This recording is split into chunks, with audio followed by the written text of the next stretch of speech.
नमस्कार, मैं हूं आपके साथ अभिषेक शांडिले। आज बात करेंगे हमारे पड़ोसी देश पाकिस्तान के स्वाधीनता दिवस की। धर्म के आधार पर भारत से अलग किए गए इस देश को भी 15 अगस्त 1947 को ही आजादी मिली थी। हालांकि पाकिस्तान अपना स्वाधीनता दिवस 14 अगस्त को मनाता है। आइए जान लेते हैं कि पाकिस्तान में स्वाधीनता दिवस कैसे मनाया जाता है और यह भारत से कितना अलग है। पाकिस्तान के स्वाधीनता दिवस समारोह की शुरुआत देश भर की मस्जिदों और अन्य धार्मिक स्थलों पर मुल्क की तरक्की के लिए खास नमाज से होती है। इस दिन पूरे देश में छुट्टी रहती है। यह पाकिस्तान की 6 सार्वजनिक छुट्टियों में से एक है। इस दिन पूरे देश में समारोहों का आयोजन किया जाता है। राज्य सरकारें और स्थानीय निकायों से लेकर आम आदमी तक इस समारोह में शामिल होते हैं। कराची में मज़ार-ए-कैद यानी जिन्ना म्यूजियम को खास तौर पर संवारा जाता है। यहाँ सभी प्रमुख सड़कों जैसे शाहराह-ए-फैसल, शाहराह-ए-कैदीन और मज़ार-ए-कैद रोड पर राष्ट्रीय ध्वज लगाया जाता है। सरकारी निजी प्रतिष्ठानों से लेकर स्कूल कॉलेजों और जगह जगह पाकिस्तान का राष्ट्रीय ध्वज फहराया जाता है। मुख्य समारोह का आयोजन राजधानी इस्लामाबाद में होता है। वहां पार्लियामेंट हाउस और प्रेसिडेंट हाउस पर पाकिस्तान का झंडा फहराया जाता है।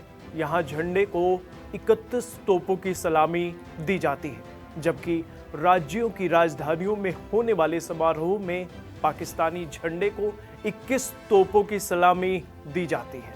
थल सेना, वायुसेना और नौसेना की ओर से परेड का आयोजन किया जाता है। राष्ट्रगान गाया जाता है। इस समारोह में शामिल होने के लिए किसी विदेशी मेहमान को मुख्य अतिथि के रूप में आमंत्रित भी किया जाता है, जबकि उनकी मिलिट्री कॉन्टिजेंट्स भी कई बार परेड का हिस्सा बनती हैं। भारत पाकिस्तान के एक ही दिन आज़ाद होने के बावजूद दोनों देशों का स्वाधीनता दिवस अलग अलग दिन मनाए जाने के कई कारण बताए जाते हैं। कुछ जानकार मानते हैं कि पाकिस्तान को एक स्वतंत्र देश के रूप में 14 अगस्त को मंजूरी मिली थी, इसलिए वहां आज़ादी का पर्व इसी दिन मनाया जाता है।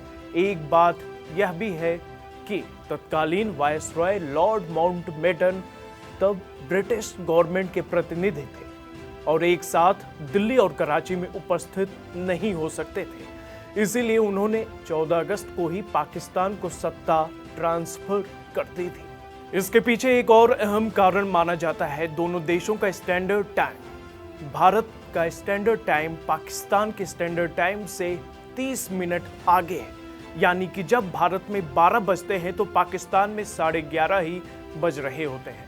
ऐसे में यह माना जाता है कि चूंकि अंग्रेजों ने भारत में भारतीय स्वतंत्रता एक्ट पर हस्ताक्षर किए थे और तब रात के 12 ही बज रहे थे, यानी भारत में नया दिन शुरू हो चुका था, लेकिन पाकिस्तान में तब 14 अगस्त की रात के 11:30 ही बज रहे थे।